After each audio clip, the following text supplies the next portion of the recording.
So let's get started.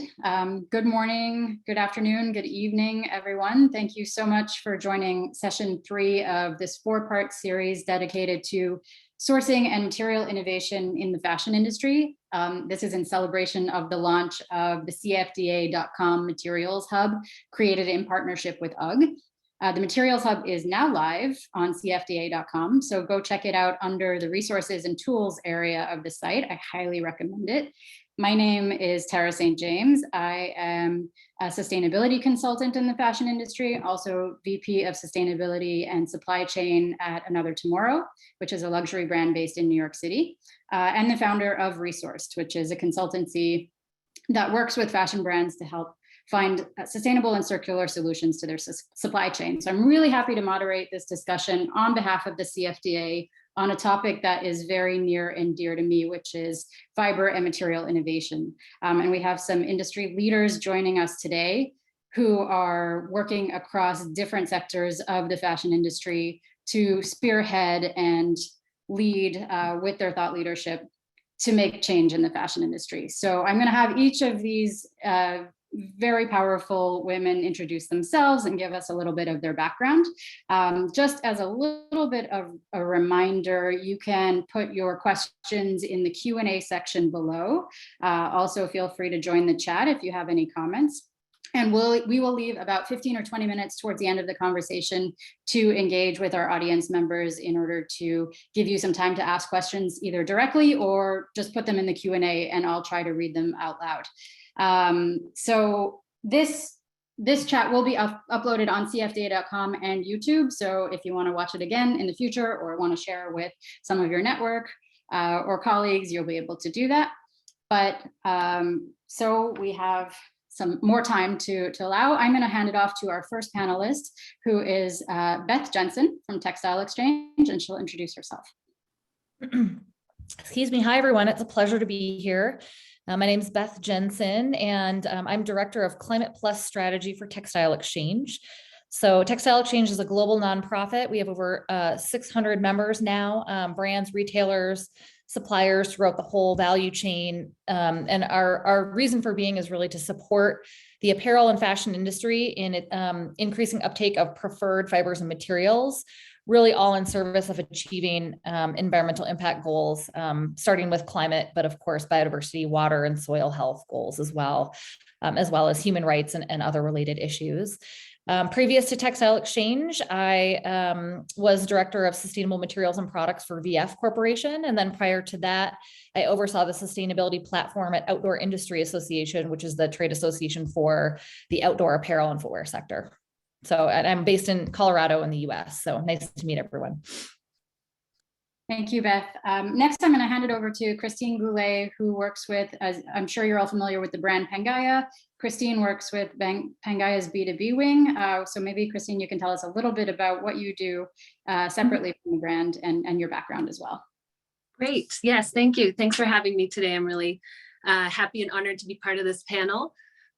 So as Tara was saying, I'm Pangaia. We call ourselves a material science company.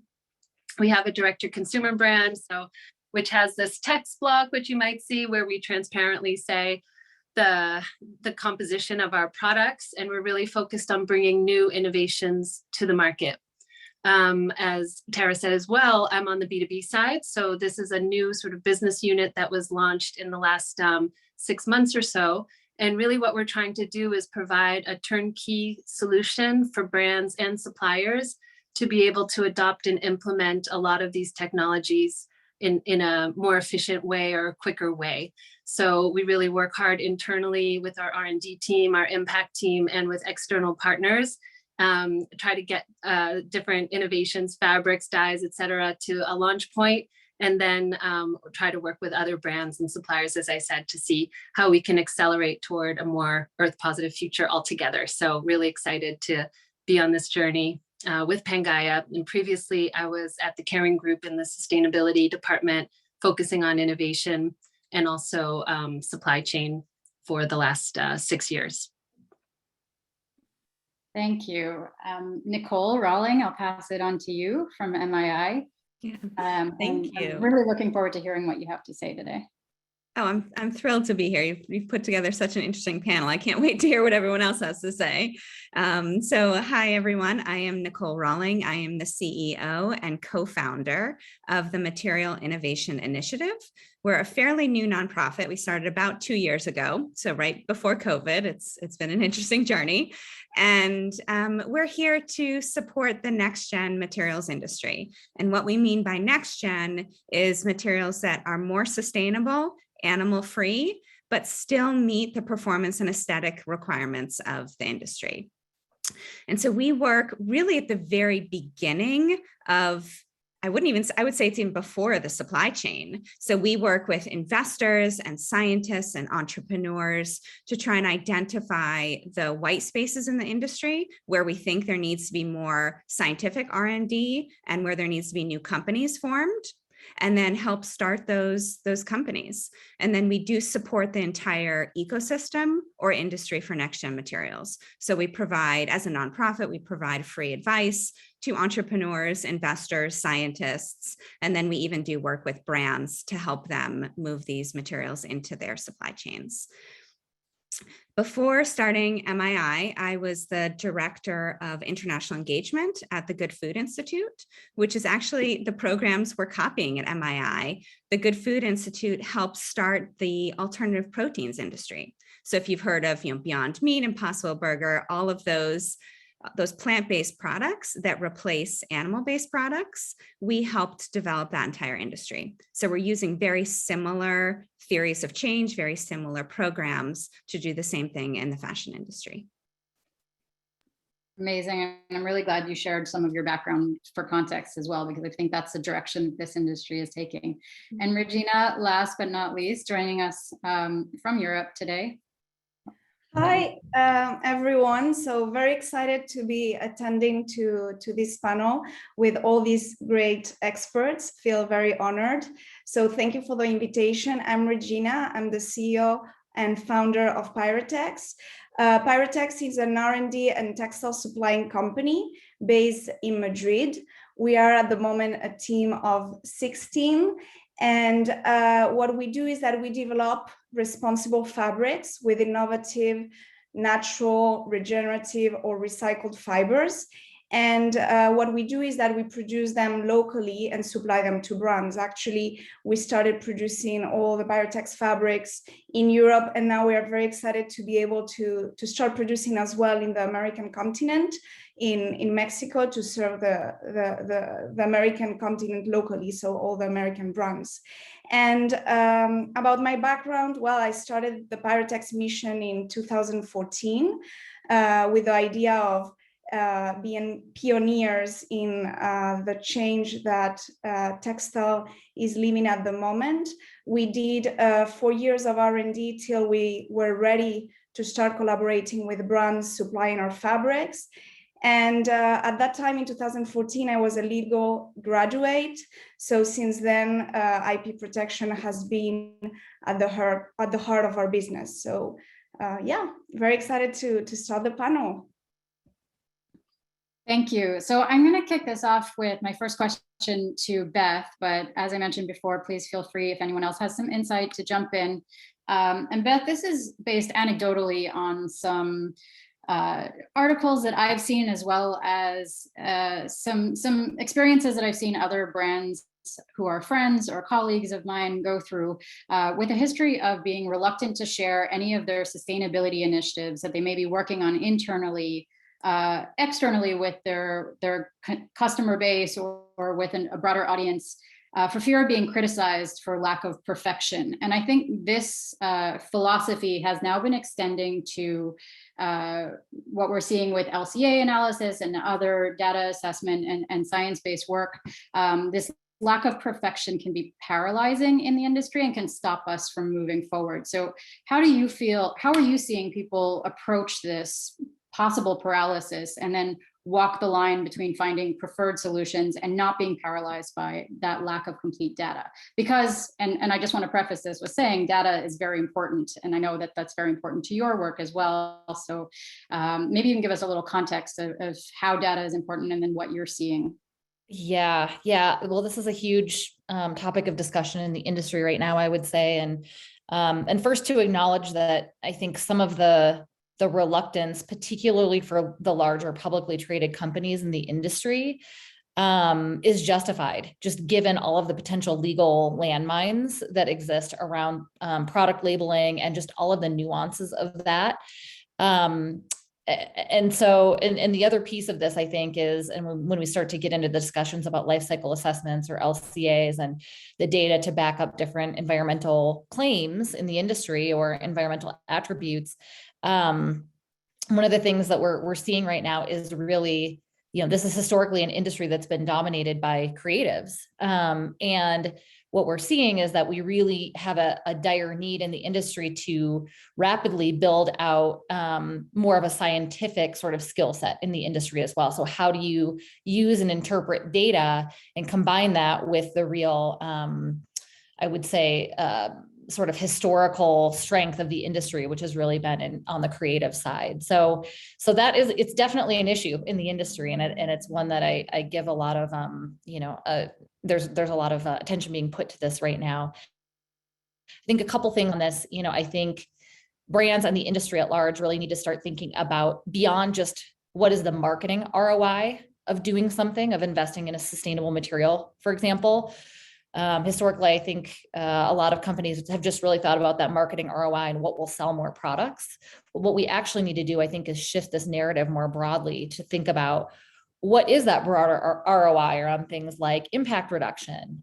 How can investing in something enable me to sell products in a smarter way, achieve my company's climate goals, or the goals that you should have in place as a company around climate and other environmental and social impact areas? How can that help me mitigate investor and shareholder risk? How can that help me mitigate supply chain risk, ensure the resiliency of my supply chains and partnerships, supplier partners into the future, et cetera? So bottom line, I think on the data side as well, yes, as an industry, we absolutely need to work on getting more and better data to support some of these claims and discussions. And that's one of the real priorities that we as Textile Exchange are working on in terms of supporting the industry on this. And I would say we have plenty of data to ahead today to know what we need to do generally, we know that we need to increase uptake of recycled materials versus virgin or conventionally produced materials. We know that regenerative agriculture practices are the way forward in terms of how to ensure that natural systems are working in harmony with one another and are not the typical extractive method of producing natural fibers and materials. So there's a lot of trade-offs involved in all of this, but while we work on getting more and better data, we also need to keep moving ahead, knowing that we have enough data to take action today. Thank you. Did anyone else want to jump in here? I'm going to extend this question to you, Nicole, unless somebody else wanted to jump in first.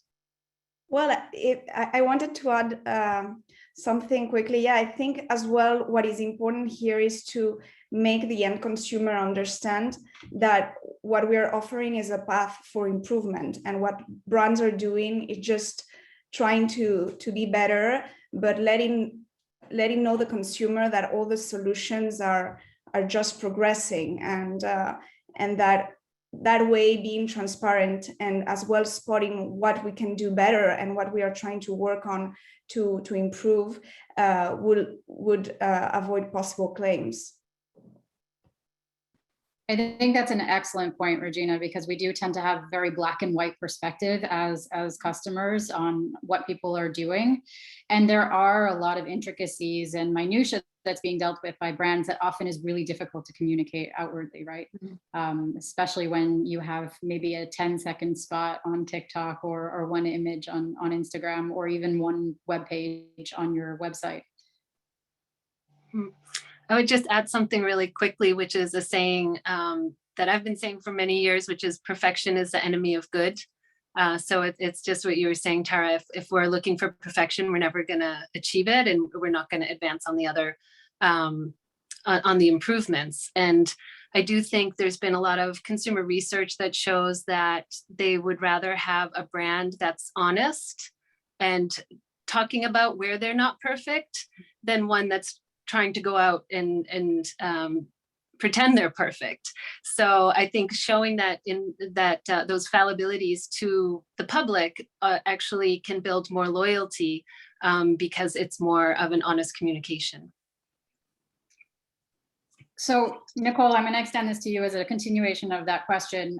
Considering your background in other industries, how can we be looking to other scientific fields for reference and inspiration?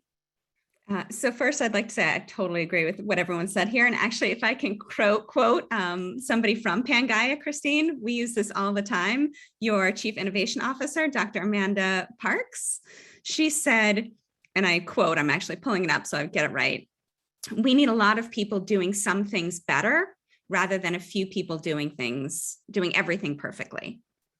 And I think that's exactly what we need, is to stop focusing on perfection. No new product has ever gone to market being perfect, right? That's what the marketplace does. Think about phones, right? We didn't come to the market with what we have right now. What we have right now is probably not what we're going to have in 10 or 20 years.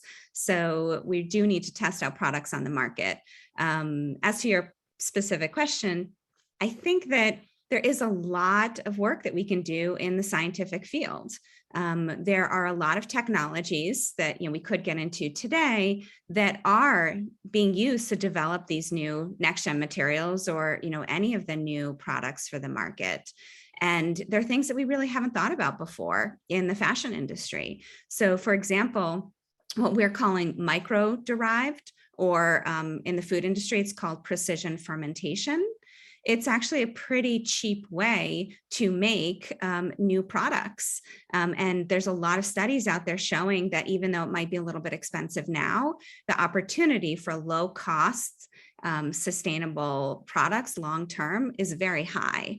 So I think what we need is a lot more money and investment in R&D, both in academic institutions and within companies themselves.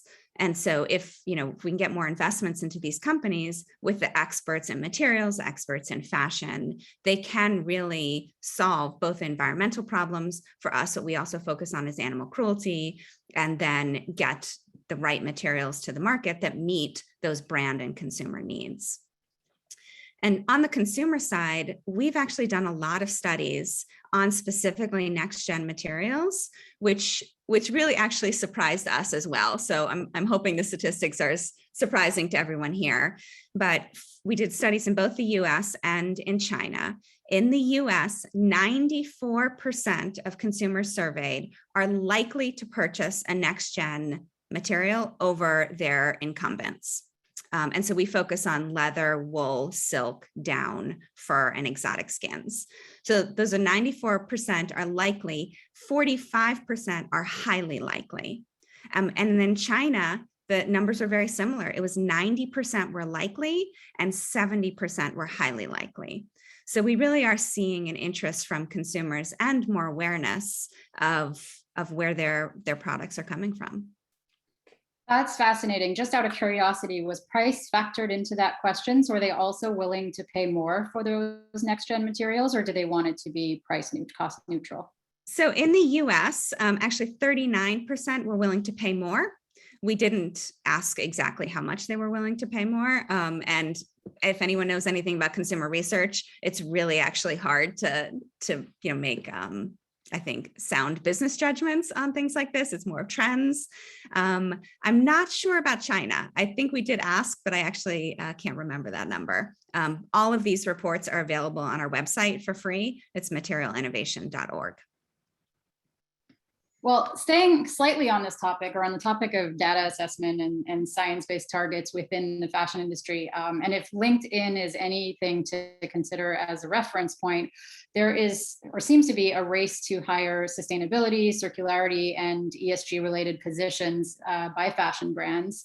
So are any of you, with your unique perspective, noticing that there's still a role missing within fashion brands particularly, or also at textile mills and manufacturers that needs to be hired in order to communicate this information outwardly to either to consumers on one end or back to brands to really facilitate and I guess translate.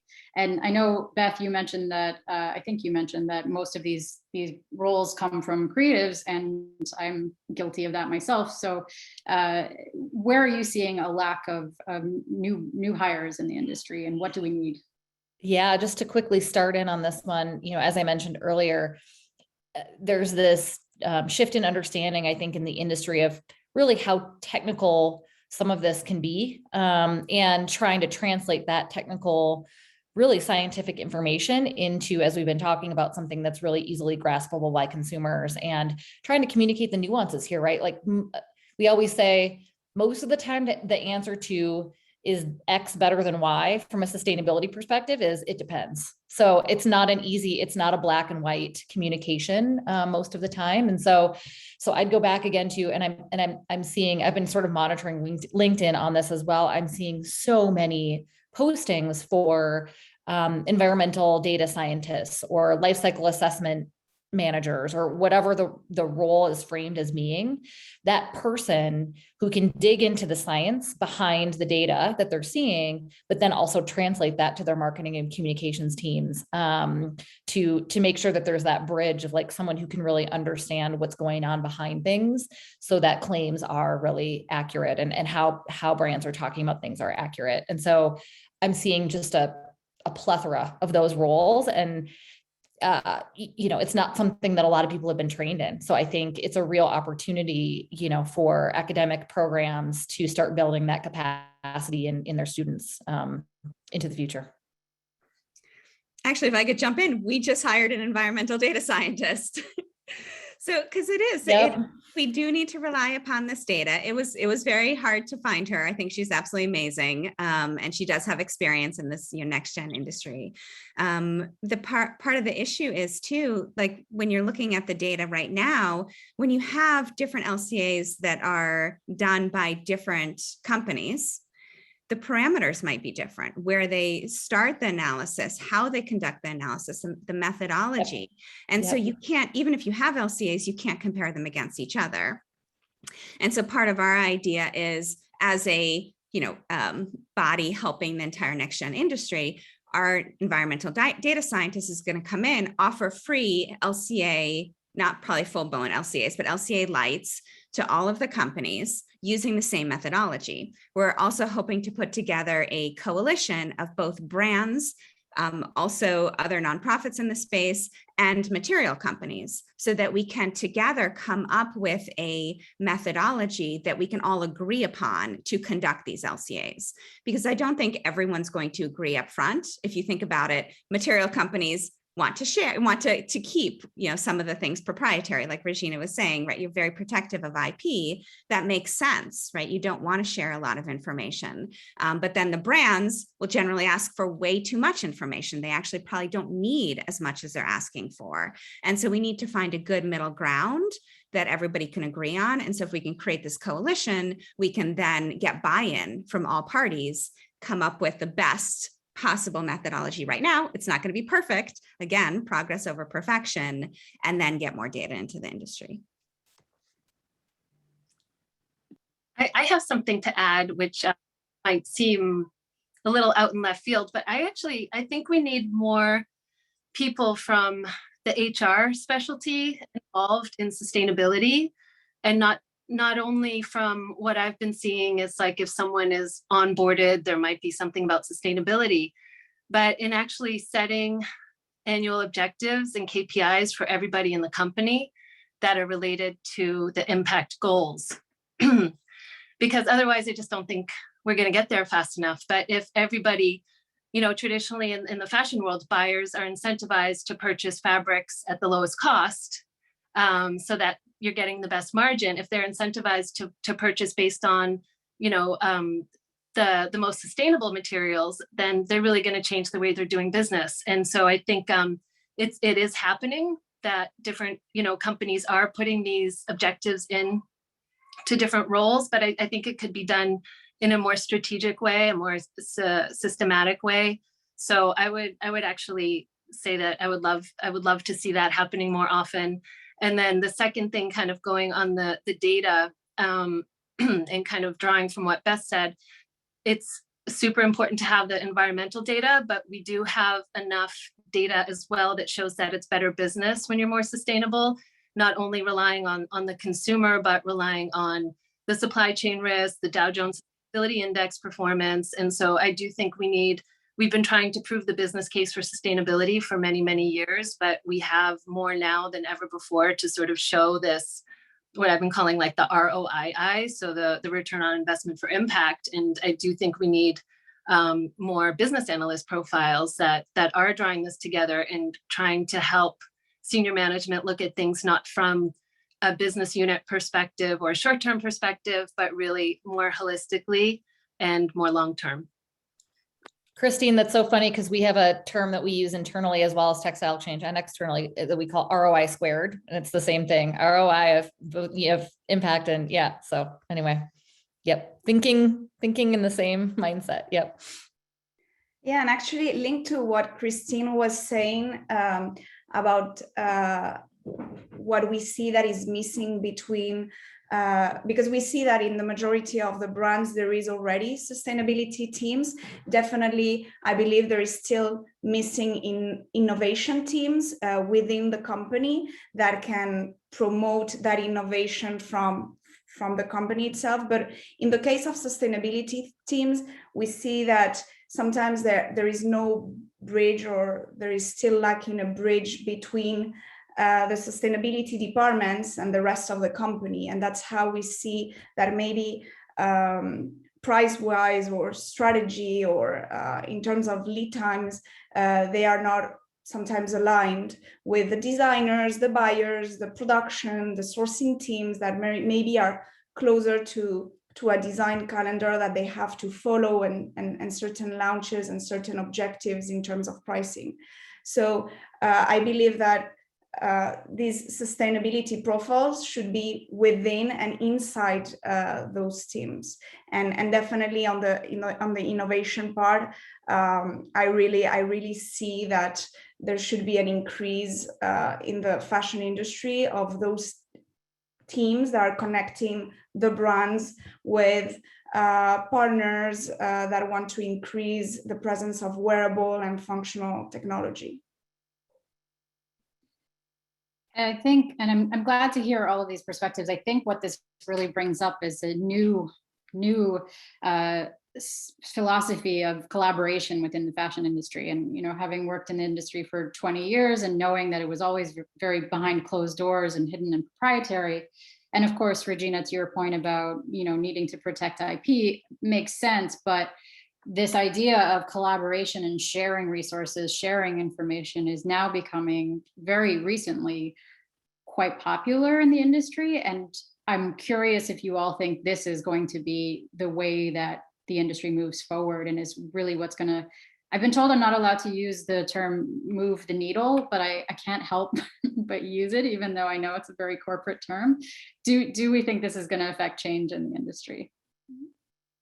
Well, when I say when I talk about protection, please don't take me wrong on that idea of collaborating. Actually, our business is all built about collaboration, and we don't only are innovative in terms of the product that we develop, but as well in terms of the business model that we have, where our concept is all about collaborating with brands. And actually, we're very excited to see how brands are now open to partner up with textile suppliers and focus together on the branding and be very open about collaborating together and mention it to the end consumer, and that's exciting, and that's the way we want it to be happening. And for us, it's great to see how before, when we started in 2018, we were seeing that brands wanted to have exclusivity in certain developments, and now they just want to share it as well with other brands that are out there, because they know that these type of materials are still missing. Christine, I think this is a perfect segue for you to jump in. Yeah, I totally agree with what Regina's saying, and in the B2B model of Pangaia as well, we're very much featuring our suppliers and co-branding with the suppliers who we've developed with, because often they're sort of left behind in the conversation, and they're so key in helping create the developments, implement the developments when it comes to innovation and sustainability. And it's really important to put them forward, put their stories forward, so that more brands know where to go as well, and who the suppliers are who are moving the needle on some of these important issues. So we just launched actually through Pangaia a denim in the last couple of days, and it's a denim made from nettle. And in all the communication, we feature Candiani, who is the denim mill that we partnered with to create this, as well as Ellie and her team who do the Himalayan nettle. So it's, yeah, I think it's definitely the future. And it's exciting. I think it's really going to create more change more quickly.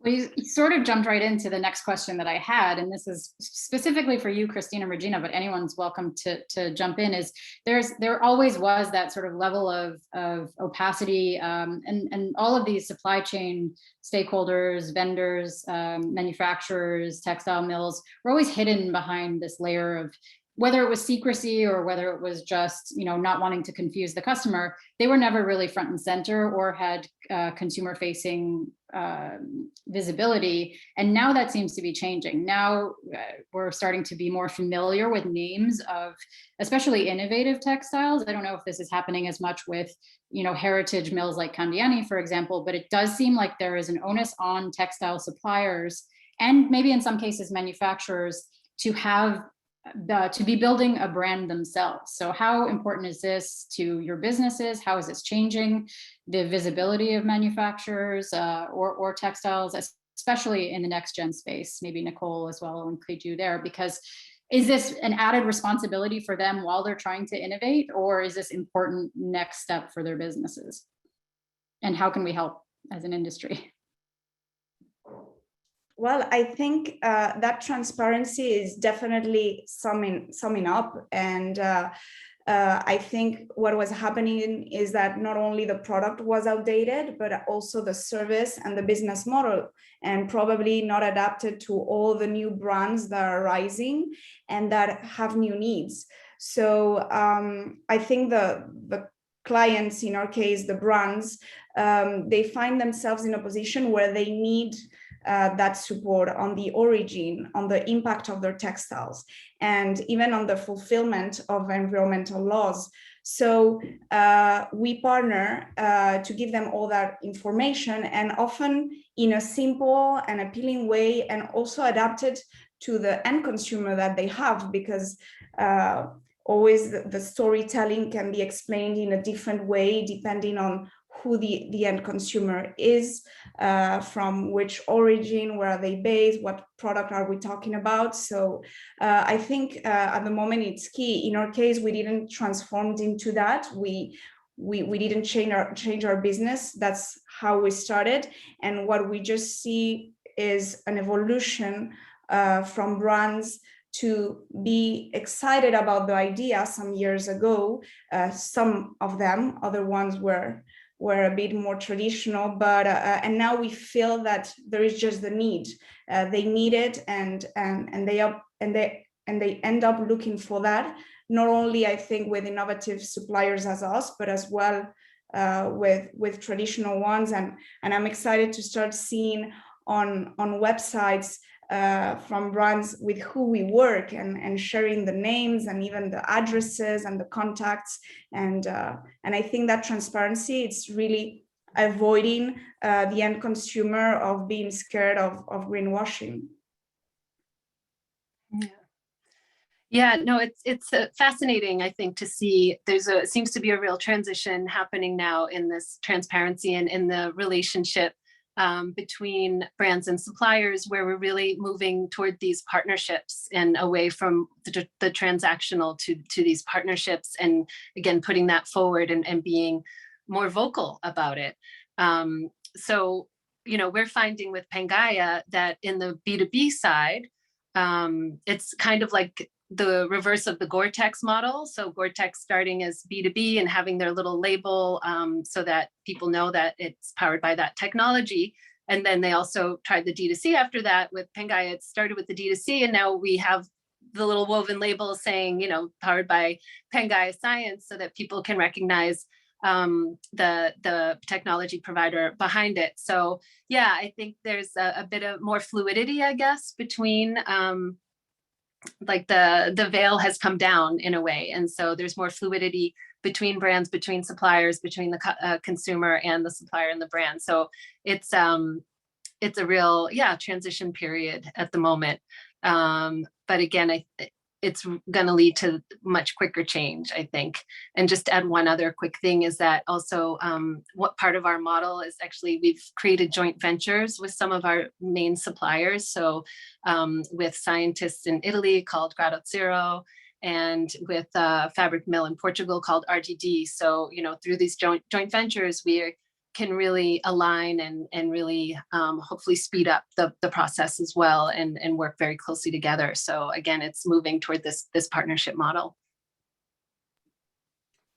Yeah, and I'll jump in and talk a little bit about what we've seen in the different types of partnerships between brands and material companies, because I think the really exciting thing about where we are in the industry is it's still very nascent.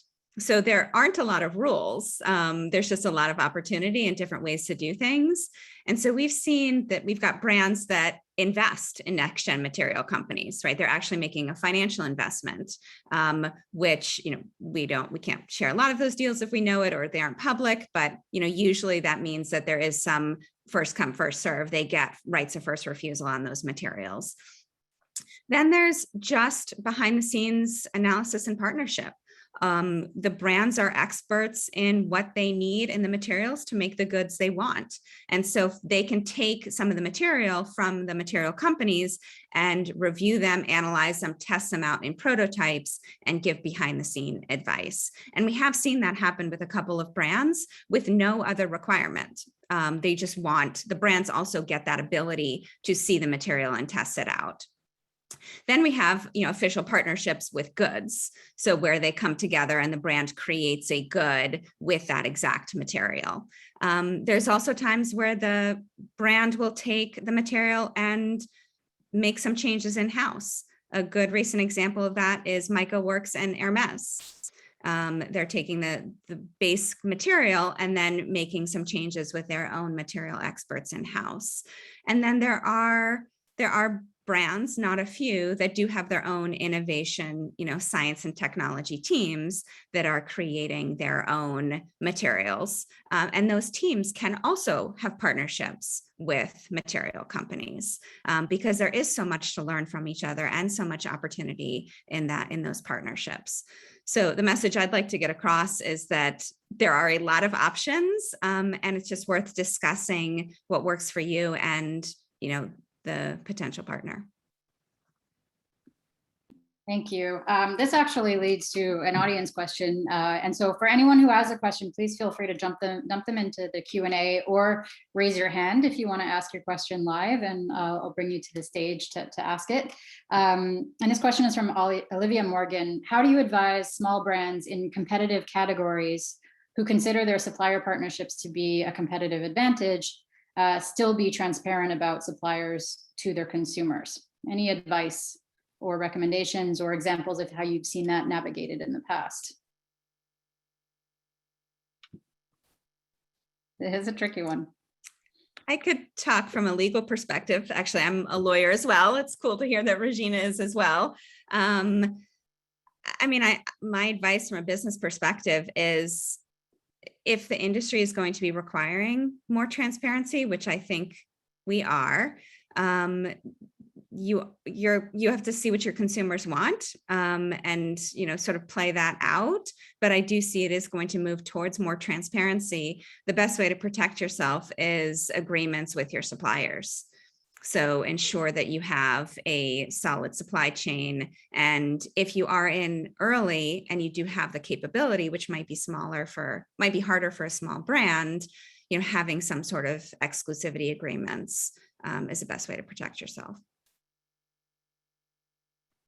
Yes, I would add as well that that way, with being transparent, and maybe for a larger brand, passing the process of publishing or sharing their suppliers is a very long process, and in a smaller company it's something that can be decided quicker, and I would just jump into that competitive advantage of reacting quick and be competitive by sharing and being transparent with the suppliers you work with. And I think that the end consumer appreciates it, and if the end consumer of your brand is driven by sustainability and responsibility, it can make a change in the decision of buying or not. So I think it's more about jumping quicker on that boat towards transparency. We have another question of, unless anyone else wanted to jump in there first with advice. But we do have another question of whether there's a centralized list of who's working together, brands with their textile innovators. I don't believe I've seen anything specifically like this, but I know, Nicole, you do have a list of all the We are right in the middle. So we have our website. I'll put it in the chat. I was responding to Sharon. We do have a list of innovators on our website, but exactly what she asked for, we're working on that project right now and we're publishing it in January.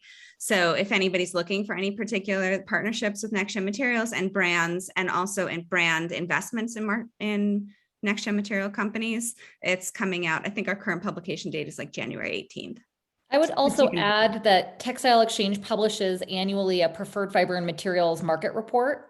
And we have a section in there where we feature innovative materials and who's working on those as well. So you might take a look at that too. We just published our latest version of that about a month ago. So take a look at the textileexchange.org for that as well.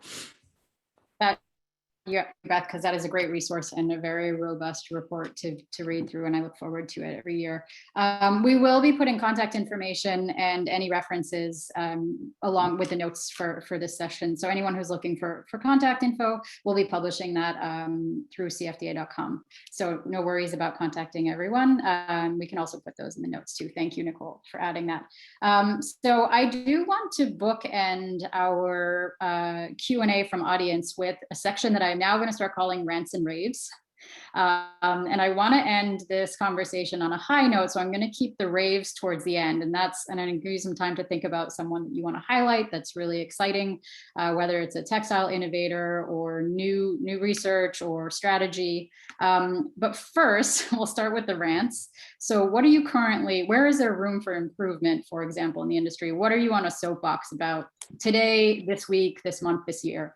Is there a need for a solution that you're frustrated by? Beth, you seem ready to go first.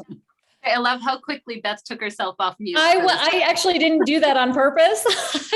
Maybe it was subconscious. I don't know. Well, I was just actually looking at the Q&A, and I think probably one of my soapbox sort of issues is sort of fits with some of the Q&A here as well, which is something that we call, well, it's all tied into this sort of issue of data and how we approach data in the industry. And it's something that we call at Textile Exchange, we call it our LCA plus approach. So recognizing that LCA is one really, this is another example, by the way, where it's not black or white, right? So LCA is one of the best tools we have available today to start to try to compare materials against one another and get a sense of the different trade-offs on a number of different fronts, right? And there are things that LCA methodology, at least as how it stands today, just does not cover. Things like biodiversity impacts and soil health impacts and social impacts.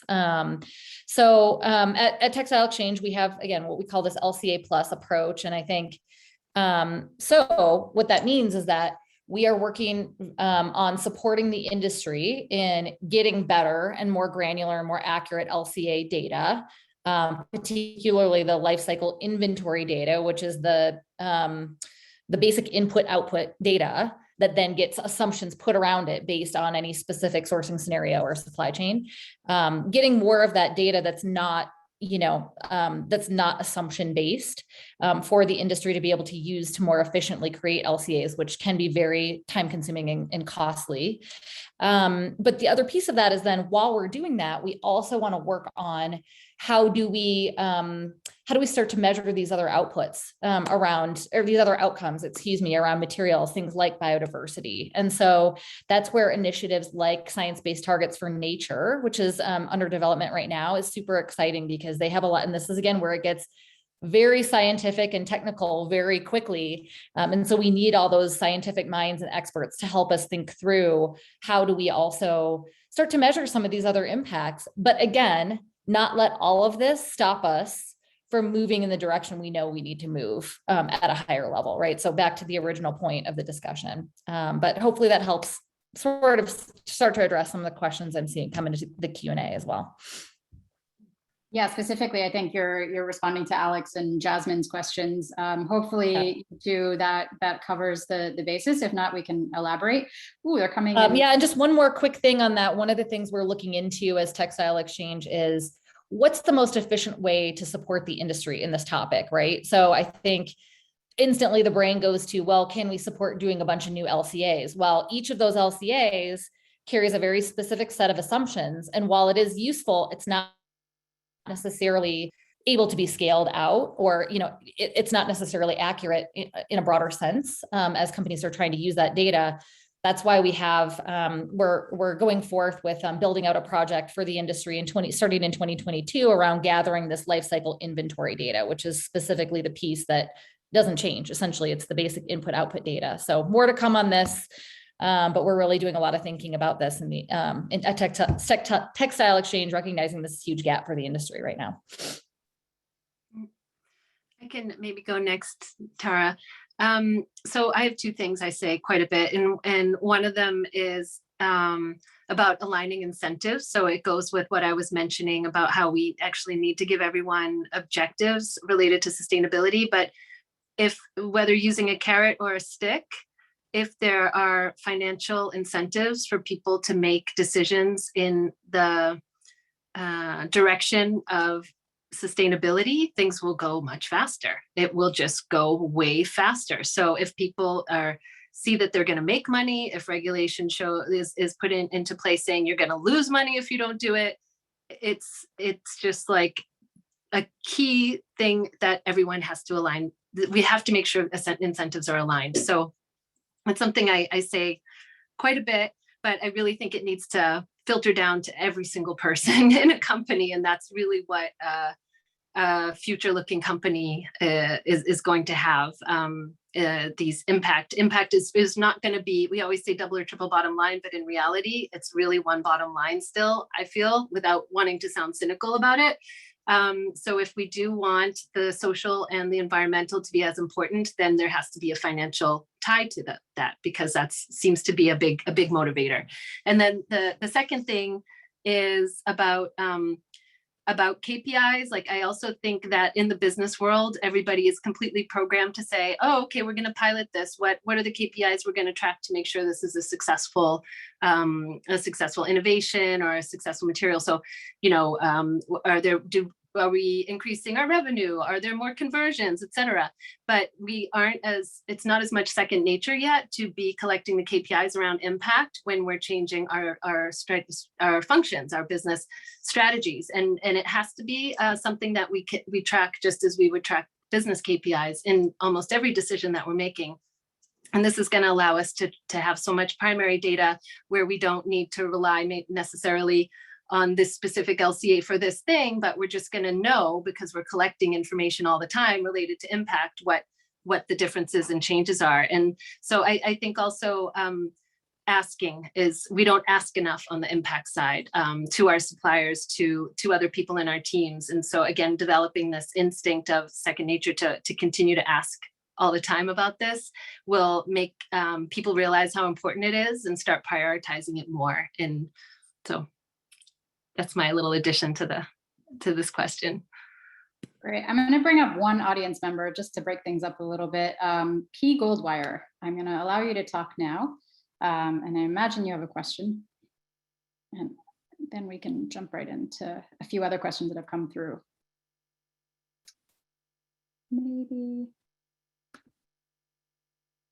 maybe we need a little more. Unmute.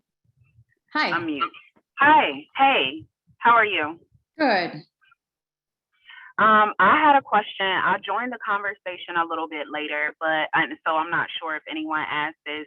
I know it's around sustainability, and of course, a lot of designers are speaking sustainability. We actually have a fashion show coming up next week, Sustainable Fashion Week in Atlanta. But my question is, just as a new brand and a smaller brand, as far as finding suppliers that are local, and as far as cost feasible, so you aren't always having to outsource. Like, I feel like that information just isn't readily available, even when you're out looking for it on Google and asking people. So if there's any lists that I'm unaware of that can be shared. Well, I think I'll take this opportunity to share the CFDA.com resource list. And so if you go to CFDA.com, I think you can filter by region. I'm not 100% sure about that, but I know you can filter by United States. And that list just went live recently. So definitely go to the resources and tools section of the CFDA website. And I believe a lot of the speakers today are already on there or should be soon. But if anyone else has resources that they want to share, because this is a problem for a lot of startups, right? Just access to more responsible materials. Anybody? Yeah, I would recommend Common Objective as well as a platform where there are a lot of suppliers listed. I don't know how many would be local to you is the only thing, but in terms of suppliers working on sustainability, that could be something helpful. Yeah, textileexchange.org as well. We have some supplier lists on there too. Again, not necessarily specifically local to Atlanta, but it might be a good starting point. Yeah. I would recommend for very low MOQs and fabrics just from 1 meter, the platform Queen of Raw, where our fabrics are, and that is based in New York, so not that far. And that, yeah, have a large variety of different textiles. Okay. Thank you, ladies. We'll put all of these resources in a resource list with the published recording of this video as well. Okay, so we do have a couple more questions that I want to get through before ending. This one, I believe, might be for you, Nicole. As a vegan, this is from John Bartlett. Hi, John. As a vegan designer, I get frustrated by luxury brands that continue to use animal products. Any thoughts on designers who claim sustainability but use leather and wool? It's a controversial topic, certainly, and I think one that needs discussion. So maybe only a couple minutes left, but take it away. Yeah, thank you so much, John, for the question. I mean, I can talk both from my perspective in the food industry and in the fashion industry. The consumers in general really are starting to see that, you know, if there's an alternative, why harm an animal, right? If you have 2 choices of products, one kills an animal, one does not, and otherwise they're pretty much the same, why would you choose the one that kills an animal, right? And I think a lot of consumers, we didn't have that choice before, right? It just wasn't an option because there wasn't a good alternative. But now there are, at least in the food industry, in most products. There's not an alternative for steak, you know, at the moment, but there are great burger alternatives. And we are going to get there with, you know, the leather, wool, silk, down, fur, and exotic skins. So I think once they're at the market, it's going to be a lot harder for brands to make that argument. We have done specific consumer studies on the messaging around next-gen materials, and we actually thought that the environment was going to be the most preferred from consumers, but it wasn't. It was actually animals. And I pulled up those statistics for your question. Actually, 57% of the consumers that we surveyed in the US preferred the messaging around animals, that these products were better for animals. And for the environment, it was actually 26%. So consumers really did care more about the animals than the environment. And I think we've seen so far in LCA data that the materials that come from animal agriculture tend to be worse for the environment. In the parameters that we currently have, there's a lot of ifs in this statement, but I think we are going to see more that these materials really do have significant negative environmental effects. I would just add, just for a bit of a broader counterpoint to that too, and we don't need to get into, vegan, like that's definitely a very valid, design and just lifestyle point of view for many folks. I will say though, regenerative agriculture is very promising in terms of actually being able to use animal agriculture thoughtfully, and particularly where things like leather are actually the byproduct of the meat industry. So if those things are being produced anyway, rather than having those go to landfill and emit emissions, can we raise cattle in a way that is as nature intended, essentially, and be thoughtful about that while also building out, non-meat based, non-animal based sources alongside. So again, to me, it's sort of it's not an either or, it's also it's both. The answer is it depends, and it's both. And, certainly supportive of all of the different, vegan based innovations as well. So we're going to need everything at our disposal to achieve the climate goals that we need to hit, particularly by 2030 as an industry. So all of the above strategy, I guess, is what I would encourage as well. Okay, so with an eye on the time, we're going to do a quick fire round of everyone before saying goodbye. This has been a great conversation, by the way. Thank you so much for all of your inputs. So quick fire, starting again with anyone who wants to jump in. What are you really excited about? And it could be anything, a new innovation, a new policy, a new approach or strategy. Regina, you're ready. Yeah.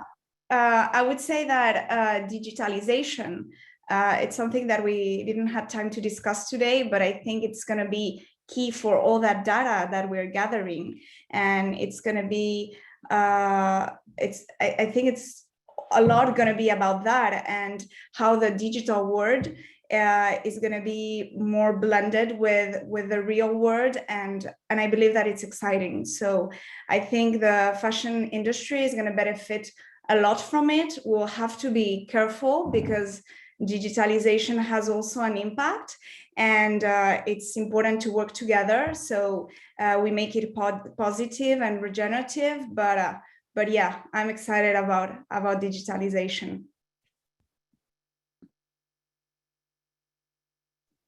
I'll jump in. I was going to say, I think we're really at the beginning stages of this brand new industry, and with cross collaboration with other industries like the food industry, technology is going to develop very, very quickly. And so even though these products aren't on the market, there aren't a lot on the market right now, there's very few. I think we're going to see a lot coming to the market in the next few years, and the potential to take over the market within decades. Yep. Both agree with everything that both of you just said. I would also maybe say that, there are some of these technologies which can have a positive impact potentially. You see a lot with carbon capture, and how can you actually have a product that's carbon negative. Pangaia launched sunglasses that the lenses were made with Opus 12 that's doing carbon capture, or we have Air ink, which is an ink made with carbon capture. So I think that's a really interesting space where we're seeing a lot of innovation. And then the regenerative agriculture as well, not the high-tech sort of version, but even, with plant-based fibers like cotton or nettle or other things, the fact that the fashion industry is looking quite holistically all the way upstream and talking about biodiversity and regenerative agriculture, I think that's a huge, huge step. So. Yep. And I'll be quite brief as I know we're at time, but just to build on what Christine just said, and actually the point Nicole made as well, I think that's a perfect area for collaboration with the food industry. So we need to start reframing the conversation to be not just around food for regenerative ag, but really around food and fiber, because it's all part of the same, growing systems. And so I'm really encouraged by a lot of the efforts that are going on in the regenerative agriculture space right now for the apparel and fashion industry. Well, thank you all so much. This has been very encouraging. I appreciate all the hard work that you do because you're having the difficult conversations. That's all the time we have. So thank you everyone for being here and asking questions. I'd like to invite you to join us next week for the final panel, which I will also be moderating, covering packaging innovation. So if you're not sick of seeing me or hearing me ask questions, that's on October 28th at 1 p.m. Eastern. You can find that registration link for next week's session on CFDA.com or email supplychain@cfda.com. Thank you all again for joining and have a wonderful rest of your day. Thank you so much. Thanks everyone. You. Really that.